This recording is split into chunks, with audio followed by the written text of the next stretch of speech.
खोल दे पंख मेरे कहता है परिंदा, अभी उड़ान बाकी है, जमी नहीं है मंजिल मेरी, अभी पूरा आसमान बाकी है। नमस्कार दोस्तों, पैंथर एकेडमी में आप सभी लोगों का हार्दिक स्वागत है। उम्मीद है आप सारे लोग स्वस्थ होंगे, मस्त होंगे और अपनी सफलता के लिए निश्चित रूप से प्रयासरत होंगे। मैं आपका दोस्त दैनिक समसामयिकी की सीरीज लेकर आपके बीच में उपस्थित हूं। उम्मीद है आपको ये सेशन पसंद आ रहा होगा। आइए हम लोग सेशन की शुरुआत दो शब्द मोटिवेशनल कोट से करना चाहेंगे, जिससे आपके अंदर सकारात्मक ऊर्जा बनी रहे और आप अपने लक्ष्य की प्राप्ति के लिए निरंतर कार्यरत रहे। आइए देखें, यहां 4 लाइन बड़ी सुंदर सी आपके लिए लिखी गई है। निंदा से घबराकर अपने लक्ष्य को न छोड़े, क्योंकि लक्ष्य मिलते ही निंदा करने वाले राय बदल जाती है। मतलब असफलताओं से घबराना नहीं है और निंदा करने वालों से घबराना नहीं है। जिस दिन आप सफल होकर आएंगे, इनकी राय बदल जाएगी। इसी क्रम में आपसे गुजारिश रहेगी कि आप सेशन में शुरुआत से लेकर अंत तक बने रहें। यह सेशन आपके लक्ष्य के लिए और आपके सपनों को साकार करने के लिए अत्यंत महत्वपूर्ण होने वाला है। आज के सेशन में हम लोग बहुत सारी अच्छी जानकारियां सीखने वाले हैं, जो कि हमारी परीक्षाओं की दृष्टिकोण से अत्यंत महत्वपूर्ण होने वाला है। आइए हम लोग सेशन की शुरुआत करें और देखें पहला महत्वपूर्ण प्रश्न देखिए दिया गया है, हाल ही में अंतरराष्ट्रीय सीमा शुल्क दिवस कब मनाया गया। देखिए विकल्प दिया गया, पहला 23 जनवरी, दूसरा 24 जनवरी, तीसरा 25 जनवरी और चौथा दिया गया 26 जनवरी। यहां जो सही विकल्प हमारा होगा, विकल्प नंबर डी सही होगा, 26 जनवरी। 26 जनवरी को गणतंत्रता दिवस के साथ साथ कौन से दिवस के रूप में मनाया जाता है, तो अंतरराष्ट्रीय सीमा शुल्क दिवस के रूप में मनाया जाता है। अगर हम बात करें इसकी शुरुआत कब होती है, तो 1853 ईस्वी से प्रारंभ किया जाता है। इसी क्रम में दोस्तों, क्योंकि यह दिवस से प्रश्न है और लगातार परीक्षाओं में दिवस से प्रश्न पूछे जाते हैं, तो जनवरी माह के कुछ महत्वपूर्ण दिवस हैं, उनको हम यही रिकॉल करने वाले हैं। जैसे अगर शुरुआत की बात की जाए, तो आपको याद रखना है 4 जनवरी को कौन से दिवस के रूप में मनाया जाता है, तो आप ध्यान रखेंगे विश्व ब्रेल लिपि। विश्व ब्रेल लिपि दिवस कब मनाया जाता है, तो यह 4 जनवरी को मनाया जाता है। इसी क्रम में आपको ध्यान रखना है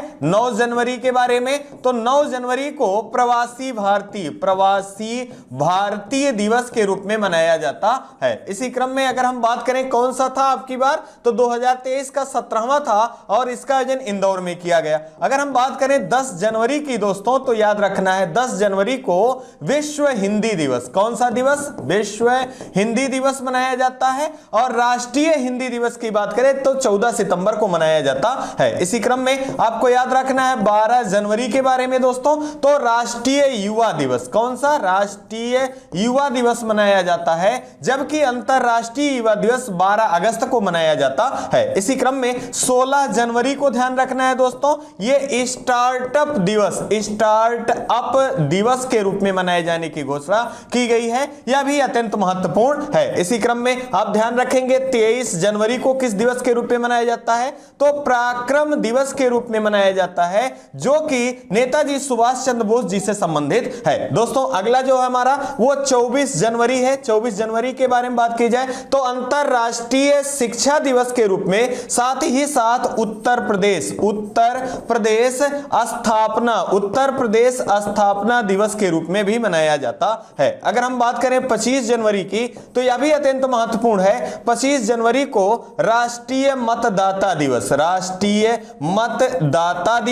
साथ ही साथ आपको याद रखना है राष्ट्रीय पर्यटन दिवस के रूप में मनाया जाता है। जबकि अंतरराष्ट्रीय पर्यटन दिवस कब मनाया जाता है, तो 27 सितंबर को मनाया जाता है। इसी क्रम में प्रश्न के आधार पर हम लोगों ने देखा कि 26 जनवरी को किस रूप में मनाया जाता है, तो गणतंत्रता दिवस के रूप में मनाया जाता है। साथ ही साथ याद रखना है यहां से कि अंतरराष्ट्रीय सीमा शुल्क दिवस के रूप में भी मनाया जाता है। इसी क्रम में अब की बार गणतंत्रता दिवस कौन सा था, 74वां था। और यहां के मुख्य अतिथि के रूप में किसे बुलाया गया था, तो यह ध्यान रखेंगे किसे बुलाया गया था, तो मिस्र के राष्ट्रपति अब्दुल फतेह अल सीसी जी को बुलाया गया था। ये कुछ महत्वपूर्ण जनवरी माह के दिवस हैं, जो कि परीक्षाओं में बार बार पूछा जाता है। इनको आपके समक्ष रखने की कोशिश की गई है। है। आइए इसी क्रम में हम लोग स्टैटिक जीके के रिवीजन प्रश्नों को देख रहे हैं। तो देखिए अगला हमारा है, हिरोशिमा और नागासाकी में एटम बम कब गिराए गए थे? तो डेट कभी कभी पूछ लिया जाता है आपसे, तो ध्यान रखेंगे हिरोशिमा में 6 अगस्त को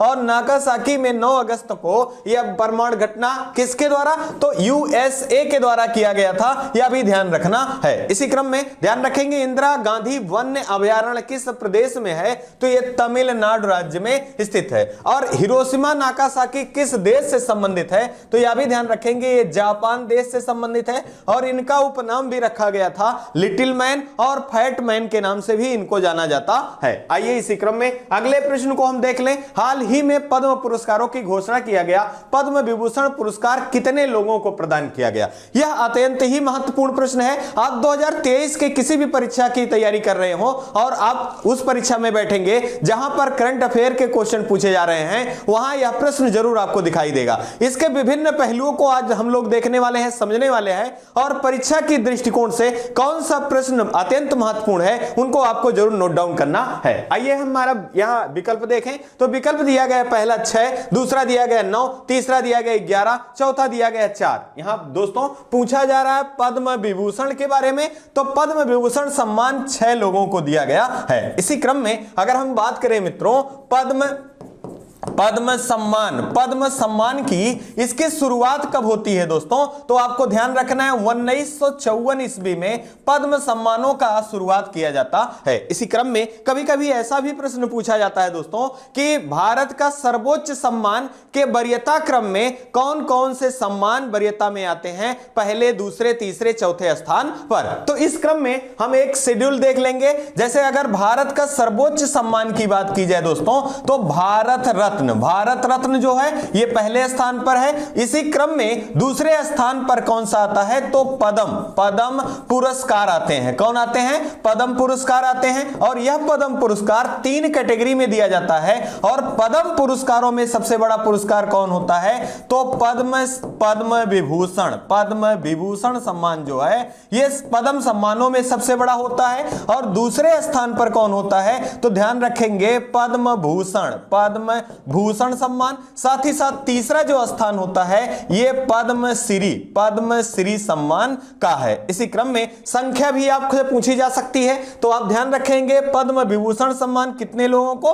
6 लोगों को। पद्म भूषण सम्मान मित्रों 9 लोगों को। और पद्मश्री सम्मान कितने को? तो 91। और टोटल 106 लोगों को पद्म पुरस्कारों से सम्मानित किया गया है। इसी क्रम में इसकी घोषणा कब की जाती है? तो गणतंत्रता दिवस के अवसर पर इस पद्म पुरस्कारों की घोषणा की जाती है। साथ ही साथ अगर हम बात करें भारत रत्न की कि किसे दिया गया है, तो इसकी घोषणा नहीं की गई है। और जैसे ही घोषणा की जाएगी तो प्रश्न के माध्यम से आप लोगों के समक्ष यह प्रश्न भी रखा जाएगा। इसी क्रम में जो हम लोगों यहां पद्म पुरस्कारों की बात कर रहे थे, तो आपको एक क्रम आपको ध्यान रखना है कि भारत का सर्वोच्च सम्मान भारत रत्न है और उसी क्रम में सम्मानों में दूसरे स्थान पर पद्म विभूषण आता है, तीसरे स्थान पर पद्म भूषण आता है और चौथे स्थान पर पद्मश्री है। लेकिन अगर पद्म पुरस्कारों की बात की जाए तो इसमें सबसे बड़ा जो है वो पद्म विभूषण है, फिर पद्म भूषण है, उसके बाद पद्मश्री है। आइए उन नामों को देखें जिन्हें पद्म विभूषण सम्मान से सम्मानित किया गया है। इसी क्रम में देखिए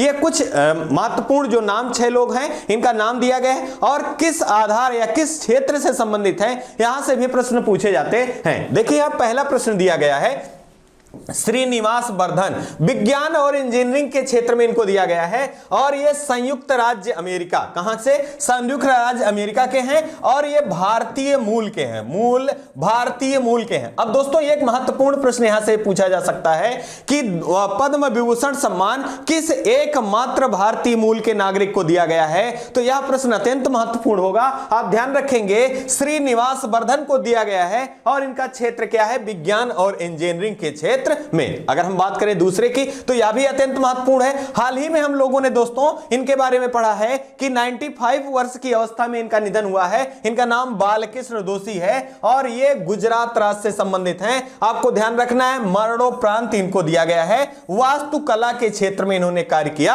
है। अगर याद कर पा रहे हो तो प्रित्जकर पुरस्कार जो कि आर्किटेक्ट का नोबेल पुरस्कार के नाम से जाना जाता है, एकमात्र भारतीय प्राप्तकर्ता कौन है? तो बालकृष्ण दोषी दोषी हैं और आप याद रखेंगे इन्हें 2022 का रॉयल गोल्ड मेडल से भी सम्मानित किया जा चुका है। इसी क्रम में आप ध्यान रखेंगे जाकिर हुसैन जी के बारे में। ये तबला वादक है, ये कला क्षेत्र में इनको दिया गया है और ये महाराष्ट्र राज्य से संबंधित हैं। इसी क्रम में अगर हम बात करें यस यम कृष्णा की, तो सार्वजनिक मामलों के लिए ये कर्नाटक राज्य से संबंधित हैं, इनको दिया गया पद्म विभूषण सम्मान। साथ ही साथ एक महत्वपूर्ण नाम और भी दिया गया है, दिलीप महान लोविस, मरणोपरांत इनको भी दिया गया है। और इन्होंने किसका खोज किया था, तो ORS, आप ध्यान रखेंगे ORS के खोजकर्ता कौन थे, तो दिलीप महान लोविस थे और मरणोपरांत इनको पद्म विभूषण सम्मान से सम्मानित किया गया है। ये किस राज्य से संबंधित हैं, तो पश्चिम बंगाल राज्य से संबंधित हैं। इसी क्रम में आपको याद रखना है उत्तर प्रदेश से संबंधित हैं मुलायम सिंह यादव, जिन्होंने समाजवादी पार्टी की स्थापना की थी। मरणोपरांत इनको भी सार्वजनिक मामलों के लिए क्या दिया गया है, पद्म विभूषण सम्मान दिया गया है। इसी क्रम में अब यहां पर एक प्रश्न आपको और नोट डाउन कर लेना है। हम लोगों ने देखा कि यहां पर भारतीय मूल के एकमात्र नागरिक कौन है, श्रीनिवास वर्धन है, इनको दिया गया पद्म विभूषण सम्मान। अब यहां प्रश्न ऐसा भी पूछा गया है कि पद्म विभूषण में कितने लोगों को मरणोपरांत पुरस्कार दिया गया है, यह भी ध्यान रखना है। तो देखिए यहां पर बालकृष्ण दोषी जी हैं, मरणोपरांत इनको दिया गया है। साथ ही साथ आप देखिए दिलीप महान लोविस जी हैं, इनको मरणोपरांत पुरस्कार दिया गया है। साथ ही साथ मुलायम सिंह यादव हैं, इनको भी मरणोपरांत पुरस्कार यह दिया गया है। तो मतलब यहां 3 लोगों को, जो कि 6 लोगों को पद्म विभूषण सम्मान दिया गया है, उसमें 3 लोगों को मरणोपरांत दिया गया है। एक व्यक्ति ऐसे हैं जो कि भारतीय मूल के हैं और क्या हैं, USA से संबंधित हैं, इनको भी पद्म विभूषण सम्मान दिया गया है। आइए इसी क्रम में हम लोग पद्म भूषण के प्राप्तकर्ता का भी नाम देख लें, यहां से भी प्रश्न पूछा जा सकता है। तो देखिए पहला दिया गया है SL भैरप्पा है, ये साहित्य और शिक्षा के क्षेत्र से एक कर्नाटक राज्य से संबंधित है। इसमें कुछ नाम महत्वपूर्ण है जिनके बारे में हम लोगों ने बात कर रखा है। जैसे अगर बात करें कुमार मंगलम बिरला की,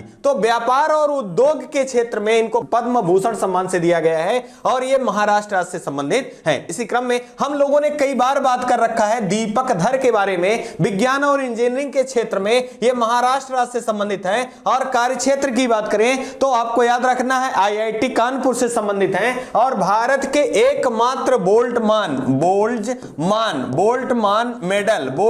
मेडल प्राप्तकर्ता कौन है, तो दीपक धर हैं। इसी कारण इनका नाम भी आपको ध्यान रखना है। अगला हमारा देखिए प्रश्न आपका यहां दिया गया है, वाणी जयराम है, ये कला के क्षेत्र में तमिलनाडु की हैं। और स्वामी चिन्ना जीयर हैं, ये अध्यात्मवाद तेलंगाना से संबंधित हैं। सुमन कल्याणपुर हैं, ये कला महाराष्ट्र से संबंधित है। कपिल कपूर है, साहित्य और शिक्षा के क्षेत्र में दिल्ली से। सुधा मूर्ति हैं, सामाजिक कार्य कर्नाटक राज्य से संबंधित है। कमलेश डी पटेल हैं, आध्यात्मवाद तेलंगाना राज्य से संबंधित हैं। यह भी ध्यान रखना है। यकीन मानिए अगर इतने प्रश्न आप पद्म पुरस्कारों से याद रखते हैं, इन बिंदुओं को याद रखते हैं, तो आपका प्रश्न कहीं गलत होने वाला नहीं है। एक बार पुनः हम लोग इसको रिकॉल कर लेते हैं, क्योंकि यहां से प्रश्न पूछे जा सकते हैं, तो आप इनको जरूर ध्यान रखेंगे। अगर बात की जाए पद्म विभूषण सम्मानों का, तो 6 लोगों को, पद्म भूषण सम्मान 9 लोगों को और पद्मश्री सम्मान 91 लोगों को, टोटल 106 लोगों को या पद्म पुरस्कारों की घोषणा की गई है। इसी क्रम में अगर हम बात करें कि 6 वो कौन है जिन्हें पद्म विभूषण दिया गया है, तो आप यहां नाम दिए गए हैं। साथ ही साथ कौन एक भारतीय मूल के हैं, तो आपको नाम बताया गया श्रीनिवास वर्धन है। और आपको यहां भी यह भी बताया गया कितने लोगों को मरणोपरांत दिया गया, 3 लोगों को। कौन कौन, PC महान, आप दिलीप महान लोविस हैं मरणोपरांत, ये पश्चिम बंगाल से, मुलायम सिंह यादव मरणोपरांत उत्तर प्रदेश से। साथ ही साथ बालकृष्ण दोषी हैं, गुजरात राज्य से संबंधित हैं, वास्तुकला क्षेत्र से। और इसी क्रम में हम लोग यहां 9 लोगों को पद्म भूषण सम्मान प्राप्तकर्ता जो हैं उनके नाम भी हम लोगों ने देख रखा है। इसी क्रम में आप याद रखेंगे 91 लोगों में पद्म श्री पुरस्कार जिन्हें दिया गया है, उनमें बिहार के सुपर 30 के संचालक जो हैं आनंद कुमार जी को दिया गया है। यह भी एक अध्यापक के रूप में एक गौरव की बात है। आइए इसी क्रम में हम लोग अगले महत्वपूर्ण जानकारी को देखेंगे। हाल ही में विश्व की पहली कोविड-19 रोधी नासिका टीका किसके द्वारा लॉन्च किया गया? देखिए विकल्प दिया गया है नरेंद्र मोदी, दूसरा दिया है द्रौपदी मुर्मू, तीसरा मनसुख मंडाविया, चौथा अमित शाह। यहां जो सही विकल्प हमारा होगा दोस्तों, ये विकल्प नंबर सी सही होगा। मनसुख मंडाविया जी द्वारा नास्क से ली जाने वाली कोविड की विश्व की पहली दवा को क्या किया गया? गया, इसको लॉन्च किया गया है। इनका नाम क्या है? तो इनको वैक नाम है। क्या है? इनको वैक जो है इसका नाम है। आप ध्यान रखेंगे कि ये किसके द्वारा इसको निर्माण की अथॉरिटी दी गई है? तो भारत बायोटेक के द्वारा इसे बनाए जाने की घोषणा की गई है। इसी क्रम में आपको ध्यान रखना है, भारत के केंद्रीय स्वास्थ्य मंत्री कौन है? तो आप याद रखेंगे मनसुख मंडाविया जी है। इसी क्रम में रसायन मंत्रालय भी इन्हीं के पास है, यह भी ध्यान रखना है। इसी क्रम में आपको ध्यान रखना है विश्व की सबसे महंगी दवा जो कि चर्चा में भी रही है, सबसे महंगी दवा का नाम क्या है? तो आप याद रखेंगे हेमेजिल्स जो है यह विश्व में सबसे महंगी दवा है। और किस बीमारी की है? तो याद रखेंगे हीमोफीलिया जो बीमारी है, जिसे आनुवांशिक बीमारी के नाम से जाना जाता है, इसकी सबसे महंगी दवा जो है वो क्या है?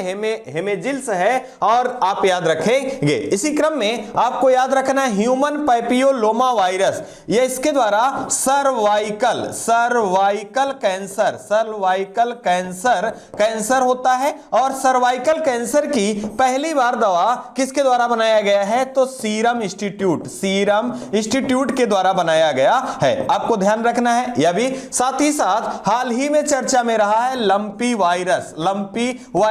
यह बीमारी जानवरों में होने वाली है और इस बीमारी के लिए स्वदेश में मतलब भारत में निर्मित टीका इसका बनाया गया है। स्वदेशी निर्मित टीका बनाया गया है किसके लिए? लंपी बीमारी के लिए। इसी क्रम में आपको ध्यान रखना है कालाजार जो बीमारी है, जो कि लिस्मानिया द्वारा होता है, इसके केसों में 98.7% की कमी देखी गई है। यह भी आपको याद रखना है। इसी क्रम में आप याद रखेंगे WHO के द्वारा मंकी पॉक्स का नाम परिवर्तित करके क्या किया गया है? तो आप ध्यान रखेंगे यम पॉक्स किया गया है। इसी क्रम में आप याद रखें WHO के द्वारा किसे? इबोला वायरस जो है किस देश में समाप्त होने की घोषणा की गई है? युगांडा देश में WHO के द्वारा। अगर बात करें WHO की तो वर्ल्ड हेल्थ ऑर्गेनाइजेशन इसका फुल फॉर्म है। इसकी स्थापना कब होती है? तो आप ध्यान रखेंगे 7 अप्रैल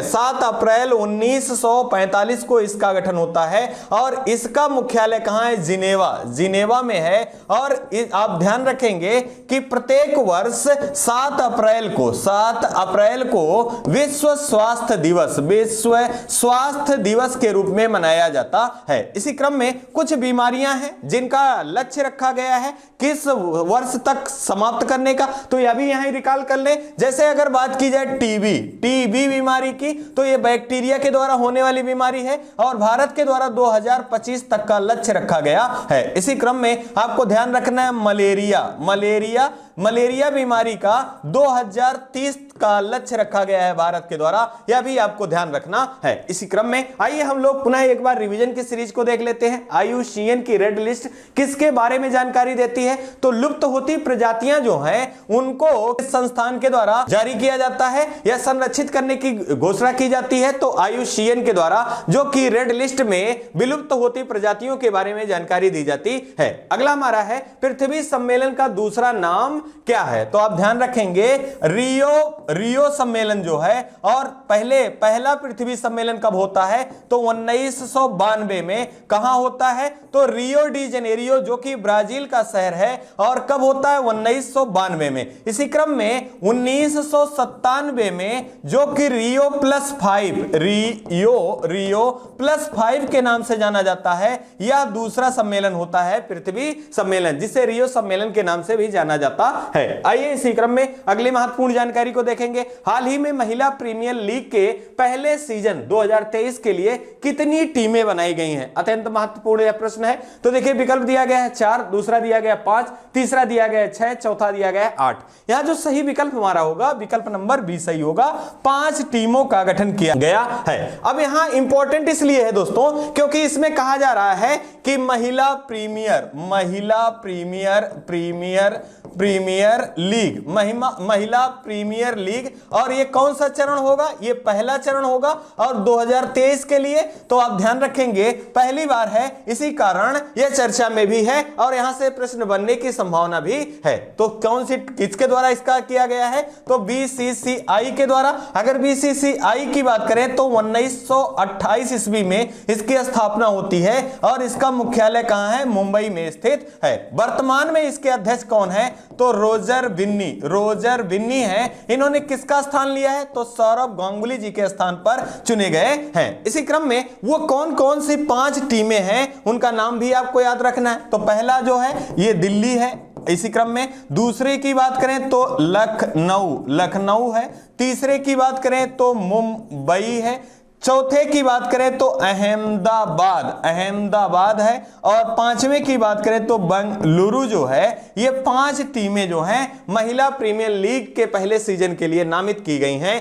किसके द्वारा? तो बीसीसीआई के द्वारा। इसी क्रम में आपको नहीं भूलना है आईपीएल का 15वां संस्करण के बारे में। कितनी टीमों ने प्रतिभाग किया था? तो 10 टीमों ने प्रतिभाग किया था। कितनी नई टीमें थी? तो इसमें 2 नई टीमें थी, एक लखनऊ की नई टीम इसमें शामिल हुई थी, दूसरा जो है ये गुजरात राज्य की टीम शामिल हुई थी।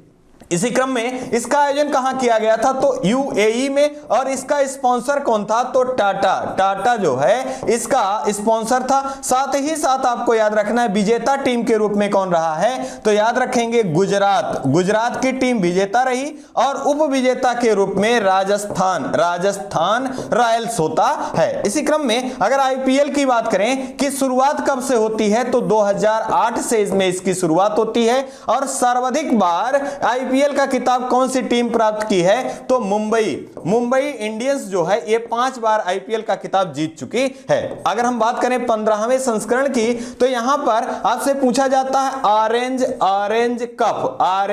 कप किसे मिला था? तो कैप किसे मिला था? तो ध्यान रखेंगे बेन स्टोक्स। किसे मिला था? तो जोस बटलर को मिला था।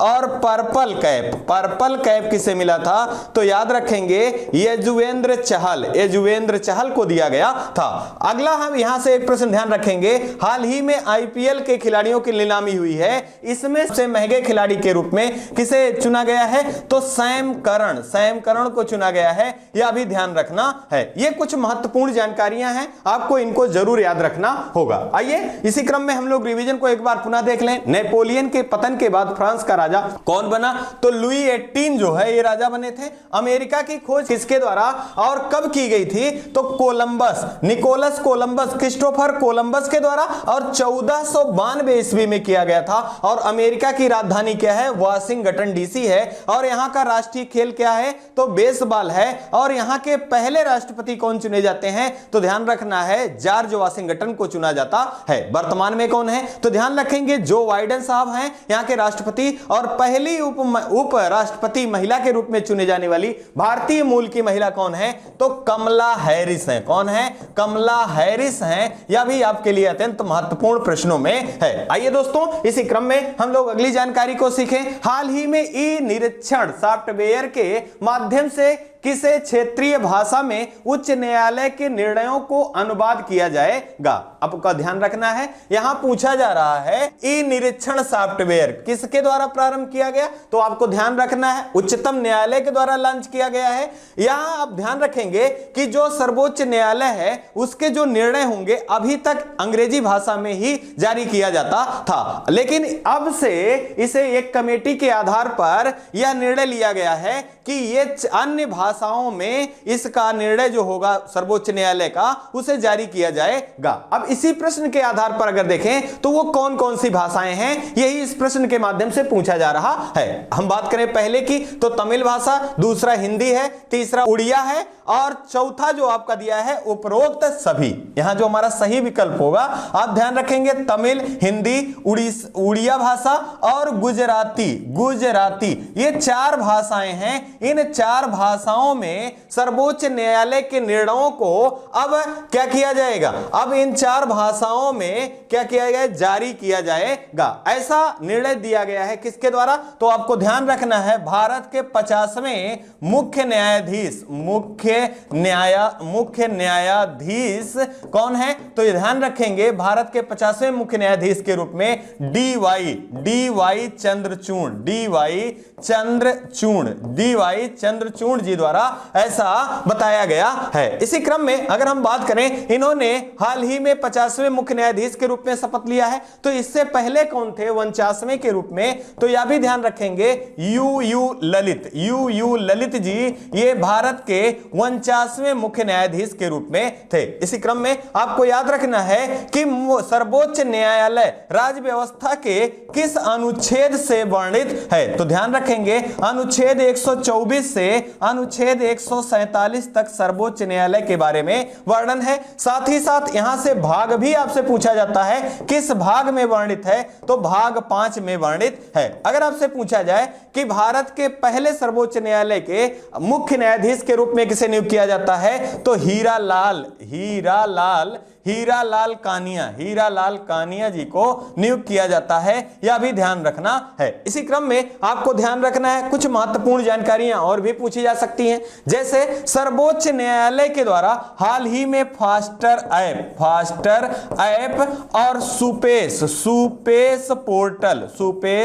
पोर्टल की पहल किसकी है, तो यह भी आपको याद रखना है कि यह सर्वोच्च न्यायालय की पहल है। इसी क्रम में आपसे पूछा जा सकता है कि भारत में वर्तमान में हाई कोर्टों की संख्या कितनी है, तो 25 है, और नवीनतम जो है ये कौन सा है, तो ध्यान रखेंगे अमरावती है, जो कि आंध्र प्रदेश की राजधानी में स्थित है। अगर पूछा जाए मुख्य न्यायाधीशों की संख्या, तो 33 + 1 है। यह भी आपके लिए अत्यंत महत्वपूर्ण प्रश्न के रूप में है। इस प्रश्न को पुनः एक बार देख लें। हमारा प्रश्न है ई निरीक्षण सॉफ्टवेयर लॉन्च किया गया किसके द्वारा, तो आप ध्यान रखेंगे उच्चतम न्यायालय के द्वारा। और इसका उद्देश्य क्या है, तो उच्चतम न्यायालय के निर्णयों को जो कि अभी तक अंग्रेजी भाषा में जारी किया जाता था, उनको अब क्षेत्रीय भाषाओं में भी जारी किए जाने का निर्णय लिया गया है। वो कौन कौन सी भाषाएं होंगी, तो यहां पर आपको ध्यान रखना है तमिल भाषा होगी, हिंदी भाषा होगी, उड़िया भाषा होगी और गुजराती भाषा। ये 4 भाषाओं में उच्चतम न्यायालय के निर्णयों को जारी किए जाने की घोषणा की गई है। यहां एक कमिटी आप ध्यान रखेंगे, कमिटी का भी गठन किया गया है। क्या नाम है, तो अभय ओका समिति के सिफारिश पर ऐसा किया जाएगा, ये आपको यह ध्यान रखना है। आइए इसी क्रम में रिवीजन को पुनः देख लें। मौर्य काल में शिक्षा का सर्वाधिक प्रसिद्ध केंद्र कौन था, तो तक्षशिला जो है यह मौर्य काल में शिक्षा का प्रसिद्ध केंद्र था। न्याय में सम्मिलित सभी पक्ष सामाजिक, आर्थिक, राजनीतिक भारतीय संविधान के किस देश से ग्रहण किए गए हैं, तो आपको ध्यान रखना है। यहां अगर पूछा जाए कि प्रस्तावना में कितने प्रकार के न्याय की बात की गई है, तो 3 प्रकार के न्याय की बात की गई है। कौन कौन सा न्याय, सामाजिक न्याय, आर्थिक न्याय और राजनैतिक न्याय। और यह कहां से लिया गया है, तो रूस से लिया गया है, यह भी ध्यान रखना है। आइए अगले महत्वपूर्ण जानकारी को देखेंगे। हाल ही में केंद्र सरकार के द्वारा यूविन, आप ध्यान रखेंगे यूविन पोर्टल प्रारंभ किया गया। इसका उद्देश्य क्या है, तो देखिए विकल्प हमारे क्या दिए गए। पहला गर्भवती महिलाओं का पंजीकरण, दूसरा प्रसव का रिकॉर्ड, तीसरा गर्भवती महिलाओं के टीकाकरण का डिजिटल रिकॉर्ड और चौथा दिया गया है उपरोक्त सभी। यहां जो सही विकल्प हमारा होगा यह विकल्प नंबर डी सही होगा, उपरोक्त सभी। अब यहां आपसे पूछा जा सकता है कि यूविन पोर्टल का उद्देश्य क्या है, तो आपका यहां जवाब जो होना चाहिए मित्रों, गर्भवती महिलाओं का पंजीकरण होगा, साथ ही साथ प्रसव का रिकॉर्ड रखा जाएगा और गर्भवती महिलाओं के टीकाकरण, साथ ही साथ उनके बच्चे जो जन्म होंगे उनके टीके के बारे में विवरण कहां से प्राप्त होगा या उनका विवरण कहां दिया रहेगा, तो ये यूविन पोर्टल पर दिया रहेगा। इसी क्रम में हम लोगों ने कोविन पोर्टल के बारे में भी पढ़ रखा है दोस्तों। यह किससे लिए प्रारंभ किया गया था? तो आप ध्यान रखेंगे स्वास्थ्य मंत्रालय या भारत सरकार के द्वारा कोविन पोर्टल को लॉन्च किया गया था और इसमें कोविड वैक्सीन की उपलब्धता भारत में कितनी है और किस कंपनी को, जैसे कोविशील्ड है और कोविन है, साथ ही साथ कोविशील्ड है और कोवैक्सीन है, इन दोनों, और कितने लोगों को अभी तक कोविशील्ड या कोवैक्सीन की डोज लग चुकी है, किसे पहला लगा है, कितने लोगों को डबल डोज लग गया है, इन सारे के बारे में जानकारी कहां से उपलब्ध की जा सकती है? तो कोविन पोर्टल से जानकारी प्राप्त की जा सकती है। इसी क्रम में यूविन पोर्टल का भी उद्देश्य है कि भारत में जो गर्भवती महिलाएं हैं उनको सुरक्षा प्रदान करने के लिए जैसे ही वो गर्भ धारण करती हैं उनका पंजीकरण, प्रसव का रिकॉर्ड और महिलाओं का टीकाकरण, साथ ही साथ बच्चों के टीकाकरण का डिजिटली रिकॉर्ड किसके पास रखा जाए? तो यूविन पोर्टल के द्वारा रखा जाए। आइए इसी क्रम में हम लोग अगले महत्वपूर्ण जानकारी को देखेंगे। चेरापूंजी अवस्थित है, कहां स्थित है? तो ध्यान रखेंगे मेघालय। अगर बात करें मेघालय की तो यह पूर्वोत्तर भारत का राज्य है और 7 सिस्टर वाले राज्यों में भी शामिल है। अगर बात करें इसकी राजधानी की तो शिलांग है और आपको याद रखना है कि विश्व में सर्वाधिक वर्षा कहां पर होती है? तो मेघालय के चेरापूंजी के मासिन राम जो है स्थल यहां पर होता है। आइए अगले को देखें। देश के पहले आपदा प्रबंधन प्रशिक्षण संस्थान की स्थापना कहां की गई है? तो वह लातूर महाराष्ट्र में किया गया है, यह भी ध्यान रखना है। इसी महाराष्ट्र लातूर में आपको याद रखना है स्टैचू ऑफ नॉलेज की भी स्थापना की गई है दोस्तों, और यह किससे संबंधित है? तो यह BR अंबेडकर जी से संबंधित है। आइए अगले महत्वपूर्ण जानकारी को देख लेते हैं। हाल ही में किस भारतीय राज्य केंद्र शासित प्रदेश में जातीय ममानी महोत्सव 2023 का आयोजन किया गया है? देखिए विकल्प दिया गया है, पहला जम्मू कश्मीर, दूसरा लद्दाख, तीसरा अरुणाचल प्रदेश, चौथा नागालैंड। यह जो सही विकल्प हमारा है विकल्प नंबर बी सही होगा, लद्दाख राज्य में प्रारंभ किया गया है। अगर बात करें यहां कि जातीय ममानी महोत्सव 2023 यह किस कारण मनाया जाता है? जब अत्यधिक ठंड पड़ती है, हाड़ कपाने वाली ठंड पड़ती है, तो इस उत्सव का आयोजन किया जाता है। इसका मुख्य उद्देश्य क्या होता है? तो भोजन का आदान प्रदान इसका मुख्य उद्देश्य है। और इसका मनाए जाने का प्रयोजन क्या होता है? तो आत्माओं की शांति के लिए यह महोत्सव मनाया जाता है। अगर आप याद कर पा रहे हो तो लद्दाख राज्य में ही एक महोत्सव मनाया जाता है, लोसर महोत्सव का आयोजन कहां किया जाता है? तो यह लद्दाख राज्य में किया जाता है। लेकिन भूलिएगा नहीं, लोसांग को भी आपको याद रखना है। लोसांग महोत्सव का आयोजन कहां किया जाता है दोस्तों? तो यह सिक्किम राज्य में किया जाता है। इसी क्रम में आपको ध्यान रखना है, हाल ही में लद्दाख राज्य ने अपना राष्ट्रीय पशु घोषित किया है। किसे? तो हिम तेंदुआ को घोषित किया है। हाल ही में लद्दाख राज्य का खुबानी जो कि एक प्रकार का फल है, इसे जीआई टैग प्रदान किया गया है, यह भी ध्यान रखना है। लद्दाख की बात करें तो लद्दाख के उपराज्यपाल वर्तमान में कौन है? तो यह भी ध्यान रखेंगे, राधा कृष्ण माथुर जी जो हैं ये वर्तमान में लद्दाख राज्य के उपराज्यपाल के रूप में हैं। अगर आपसे पूछा जाए कि भारत का सबसे बड़ा नेशनल पार्क किस राज्य में स्थित है? तो लद्दाख राज्य में स्थित है और उसका नाम क्या है? हेमिस हाई नेशनल पार्क है। सबसे छोटा कौन सा है? तो अंडमान निकोबार में स्थित है जिसका नाम साउथ बटन नेशनल पार्क है। इसी क्रम में आप ध्यान रखना है, बौद्ध धर्म गुरु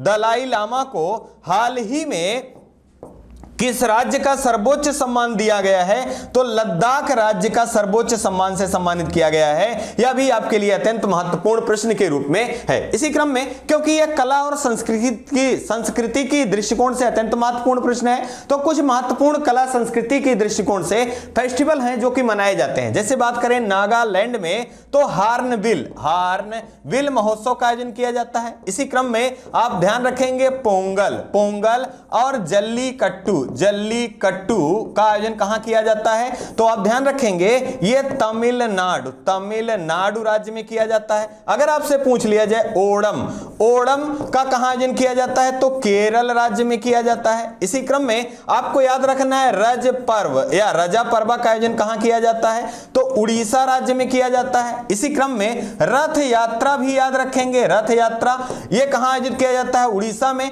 अगर पूछा जाए फूलों का त्योहार जिसे बदुकम्मा के नाम से जाना जाता है, कहां मनाया जाता है? तो यह तेलंगाना राज्य में मनाया जाता है। इन्हें आपको जरूर याद रखना है। आइए दोस्तों अगले महत्वपूर्ण जानकारी को सीख लेते हैं। यह अत्यंत महत्वपूर्ण प्रश्न है। 42वें संविधान संशोधन द्वारा प्रस्तावना में निम्नलिखित में से किन शब्दों को जोड़ा गया? कई बार यह प्रश्न पूछा गया है और इसके स्वरूप को बदल के अगर पूछा जाए कि प्रस्तावना में कितनी बार अभी तक संशोधन किया गया है, तो दोस्तों यहां जवाब आपका होना चाहिए मात्र एक बार इसका संशोधन किया गया है, 42वां संविधान संशोधन 1976 में। और कौन तीन नए शब्द जोड़े गए हैं? तो ध्यान रखेंगे समाजवादी, पंथ निरपेक्ष और अखंडता, ये तीन नए शब्द को जोड़ा गया, यह भी ध्यान रखना है। इसी दूसरे पक्ष में अगर बात करें तो ऐसा भी पूछा जा सकता है कि निम्न में से प्रस्तावना में कौन से शब्द पहले नहीं शामिल थे? यह भी आपके लिए अत्यंत महत्वपूर्ण है। तो ध्यान रखेंगे पहले 42वें संविधान संशोधन के पहले समाजवादी, पंथ निरपेक्ष, अखंडता शब्द प्रस्तावना में शामिल नहीं था। अगला हमारा है उत्तरी पूर्वी मानसून में सबसे अधिक वर्षा प्राप्त करने वाला राज्य कौन सा है? तो यह तमिलनाडु राज्य है, यह भी ध्यान रखना है। आइए दोस्तों आगे बढ़ते हैं और अगली जानकारी को सीखें। हाल ही में आईसीसी टेस्ट टीम में जगह बनाने वाले एकमात्र भारतीय बल्लेबाज कौन बने हैं? देखिए पहला दिया गया विराट कोहली, दूसरा बेन स्टोक, तीसरा दिया गया है, यहां ध्यान रखेंगे ये बाबर आजम है, और चौथा दिया गया है ऋषभ पंत। यहां जो सही विकल्प हमारा होगा ऋषभ पंत। अब यहां बात हो रही है आईसीसी की, तो इसकी स्थापना याद रखना है आपको। स्थापना कब होती है? तो 1909 ईस्वी में होता है। इसका मुख्यालय कहां है? दुबई। कहां स्थित है? दुबई। और वर्तमान में ग्रेग वर्कले साहब जो हैं इसके प्रमुख हैं, और ये किस देश के हैं? तो न्यूजीलैंड। किस देश के? न्यूजीलैंड देश के हैं। इसी क्रम में आपको ध्यान रखना है ये आईसीसी के द्वारा टेस्ट की टीम बनाई जाती है। यहां पर सारे खिलाड़ी, विश्व लेवल के सारे खिलाड़ियों को चुना जाता है। इसमें एकमात्र भारतीय खिलाड़ी चुने गए हैं। कौन चुने गए हैं? तो ऋषभ पंत को चुना गया है। अगर बात करें टेस्ट टीम की, तो ये कप्तान किसे चुना गया है? तो बेन स्टोक्स को चुना गया है। इसी क्रम में यहां पर ध्यान रखना है टेस्ट टीम में सर्वाधिक खिलाड़ी किस देश से? तो ऑस्ट्रेलिया देश से चुने गए हैं। ऑस्ट्रेलिया की राजधानी क्या है? कैनबरा है, और यहां के 4 खिलाड़ी चुने गए हैं। इसी क्रम में अगर बात करें वनडे के लिए कप्तान के रूप में किसे चुना गया है? तो बाबर आजम को चुना गया है। ये कहां के हैं? ये पाकिस्तान के खिलाड़ी हैं। साथ ही साथ यहां पर किसे भारतीय किन खिलाड़ियों को शामिल किया गया है? तो एक आप ध्यान करेंगे सिराज, दूसरा आप याद रखेंगे श्रेयस अय्यर को चुना गया है। इसी क्रम में महिला खिलाड़ियों का भी टीम बनाया गया है। तो ध्यान रखेंगे महिला में कप्तान के रूप में किसे चुना गया है? तो हरमनप्रीत को चुना गया है, जो कि भारतीय महिला टीम की कप्तान है। यह भी आपको ध्यान रखना है। इसी क्रम में कुछ महत्वपूर्ण जानकारियां और भी याद रखेंगे। जैसे अगर पूछा जाए 13वां वनडे क्रिकेट विश्व कप का आयोजन कहां किया जाएगा? तो जो ये भारत में 2023 में इसका आयोजन किया जाना है। इसी क्रम में आपको ध्यान रखना टी20 का 8वां संस्करण वर्ल्ड कप का कहां पर आयोजित किया गया था? तो ऑस्ट्रेलिया में आयोजित किया गया था। यहां पर विजेता देश के रूप में कौन रहा? तो इंग्लैंड जो है ये विजेता देश के रूप में रहा। उप विजेता कौन रहा? तो पाकिस्तान रहा। यह भी ध्यान रखना है। इंग्लैंड दूसरी बार टी20 वर्ल्ड कप को जीतने वाला बना है। साथ ही साथ 2019 का वनडे वर्ल्ड कप का खिताब भी किसने जीता है? तो इंग्लैंड के द्वारा जीता गया है। यह भी ध्यान रखना है। आइए इसी क्रम में अगले रिवीजन की सीरीज को देख लें। कौन स्रोत मौर्यों के नगर प्रशासन का विस्तृत विवरण प्रस्तुत करता है? तो मेगास्थनीज के द्वारा लिखित पुस्तक है इंडिका। इसमें मौर्यों के नगर प्रशासन मतलब नगर की व्यवस्थाओं के बारे में विस्तृत जानकारी प्राप्त होती है, जो कि मेगास्थनीज के द्वारा लिखा गया था इंडिका। संविधान की प्रस्तावना दीर्घकालिक सपनों का विचार है। या कथन किसका है? ऐसे भी प्रश्न पूछे जाते हैं कि यह किसका कथन है, तो यह सर आह्लाद कृष्णस्वामी अय्यर जी का यह कथन है। आपको याद रखना है, प्रारूप समिति के अध्यक्ष के रूप में किसे नियुक्त किया जाता है, तो doctor B are Ambedkar ji को। और उसमें सदस्यों की सूची में कौन होते हैं, तो आह्लाद कृष्णस्वामी अय्यर जी भी शामिल होते हैं। और टोटल सदस्य अगर पूछा जाए 7 और बी आर अंबेडकर अध्यक्ष के बाद की बात पूछी जाए तो 6 सदस्यों में आह्लाद कृष्णस्वामी अय्यर जी भी शामिल थे। अगली जानकारी को देखिए, हाल ही में 27 जनवरी से 31 जनवरी 2023 तक 30वीं राष्ट्रीय बाल विज्ञान कांग्रेस का आयोजन कहां किया गया? देखिए विकल्प दिया गया है, नागपुर, दूसरा कर्नाटक, तीसरा अहमदाबाद, चौथा नई दिल्ली। यहां जो सही विकल्प हमारा होगा, विकल्प नंबर सी सही होगा, गुजरात राज्य के अहमदाबाद। गुजरात राज्य के अहमदाबाद में किसका आयोजन किया गया है, तो ध्यान रखेंगे राष्ट्रीय बाल विज्ञान कांग्रेस का। और इसका शुभारंभ कब से प्रारंभ किया जाता है, तो 1993 में राष्ट्रीय बाल विज्ञान कांग्रेस का आयोजन पहली बार किया जाता है। और यह 30वां संस्करण होता है जिसका आयोजन कहां किया गया, अहमदाबाद के गुजरात में किया गया है। इसी क्रम में हाल ही में हम लोगों ने 108वां भारतीय विज्ञान कांग्रेस के आयोजन के बारे में भी पढ़ा है। इसका आयोजन कहां किया गया था, तो नागपुर में किया गया था। 7वां कहां किया गया था, तो ध्यान रखेंगे बेंगलोर में। इसी क्रम में हाल ही में 26वां राष्ट्रीय युवा महोत्सव का आयोजन किया गया था। कहां किया गया था, तो यह बेंगलोर में किया गया था। इसी क्रम में आपको ध्यान रखना है,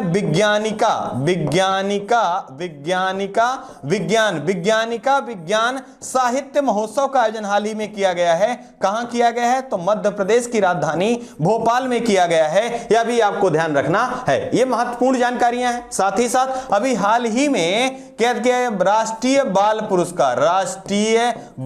पुरस्कार की भी घोषणा की गई है। तो आप याद रखेंगे किसके द्वारा दिया जाता है, तो राष्ट्रपति महोदय द्वारा प्रदान किया जाता है। और इसमें पुरस्कार की राशि कितनी होती है, 1 लाख रुपया होता है। कितने बच्चों को दिया गया है, तो 11 बच्चों को दिया गया है। साथ ही साथ आप याद रखें ये कितने क्षेत्रों में, तो 6 क्षेत्रों में यह पुरस्कार प्रदान किया जाता है। आइए इसी क्रम में अगले महत्वपूर्ण जानकारी को देखें। अगला हमारा है, राजनीतिक लोकतंत्र तब तक अस्थायी नहीं बन सकता जब तक कि उसके मूल्यों में सामाजिक लोकतंत्र नहीं हो। उक्त कथन किसका है, तो यह महत्वपूर्ण कथन जो दिया गया है वी आर अंबेडकर जी द्वारा दिया गया है। यह भी ध्यान रखना है। भारत की सर्वाधिक वर्षा मुख्यतः प्राप्त होती है तो दक्षिण पश्चिम मानसून से।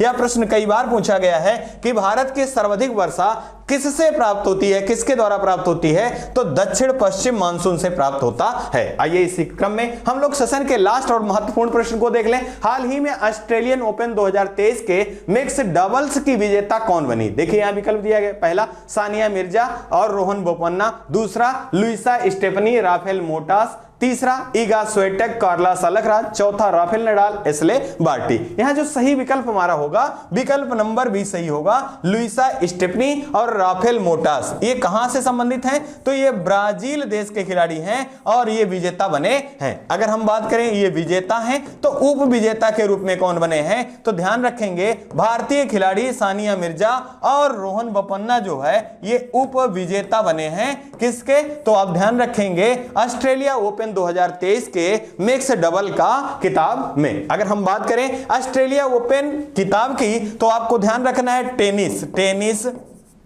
टेनिस के 4 ग्रैंड स्लैम होते हैं। 4 ग्रैंड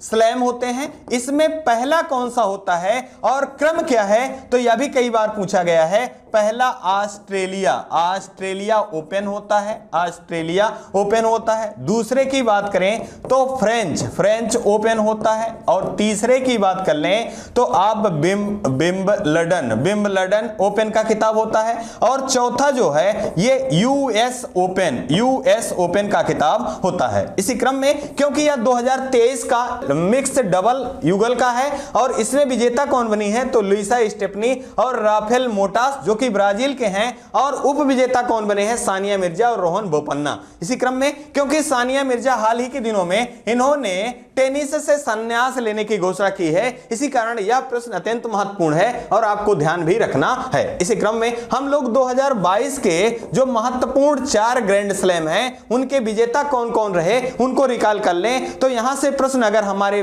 परीक्षाओं में बनते हैं तो वो हमारे गलत होने वाले नहीं है। इसी क्रम में अगर हम बात करें ऑस्ट्रेलिया ओपन की, तो राफेल नडाल के द्वारा जीता जाता है 2022 का, और ये किस देश के हैं? स्पेन के हैं, और एस्ले बार्टी के द्वारा, जो कि किस देश की हैं? ऑस्ट्रेलिया की हैं। ये ऑस्ट्रेलिया ओपन महिला वर्ग में, एकल वर्ग में यह जीतने वाली हैं, और एस्ले बार्टी ने भी टेनिस से संन्यास ले लिया है, यह भी ध्यान रखना है। इसी क्रम में फ्रेंच की बात करें, पुनः राफेल नडाल ने फ्रेंच ओपन 2022 का खिताब जीता, और इसके महिला वर्ग की बात करें तो ईगा स्वेटेग के द्वारा जीता गया। अगर हम बात करें ईगा स्वेटेग की, तो ये पोलैंड की हैं। अगर इसी क्रम में देखें विंबलडन की, तो यहां पर नोवाक जोकोविच के द्वारा जीता गया, और ये सर्बिया के हैं। और महिला वर्ग में पहली एशियाई महिला या पहली कजाक महिला के रूप में किसने जीता था यह खिताब? तो ध्यान रखेंगे एरिना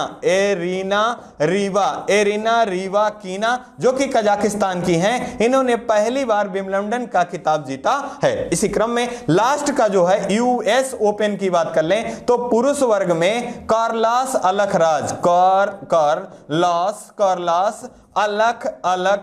के द्वारा जीता गया, ये भी स्पेन देश के खिलाड़ी हैं। और महिला वर्ग में एक बार पुनः ईगा स्वेटेग ने सिंगल का खिताब जीता महिला वर्ग में, यह भी आपको ध्यान रखना है। ये कुछ महत्वपूर्ण जानकारियां हैं। और 2023 का अभी ऑस्ट्रेलिया ओपन का मिक्स डबल का यहां पर आपको प्रश्न के माध्यम से बताया गया। विजेता कौन रहे हैं? तो लुइसा स्टेफनी और राफेल मोटास, जो कि ब्राजील से संबंधित हैं, और 2022 का भी रिवीजन आपको करा दिया गया है। इसी क्रम में ये 10 प्रश्नों की सीरीज या महत्वपूर्ण प्रश्नों की सीरीज और यहां से संबंधित बहुत सारी जानकारियां आपके बीच में प्रस्तुत की गई। उम्मीद है ये सारी जानकारियां आपको पसंद आ रही हैं। अगर आ रही हो तो चैनल को लाइक करना, शेयर करना और सब्सक्राइब करना ना भूलें। आप अपना और अपने परिवार का खूब सारा ध्यान रखें, स्वस्थ रहें, मस्त रहें। जय हिंद, जय भारत।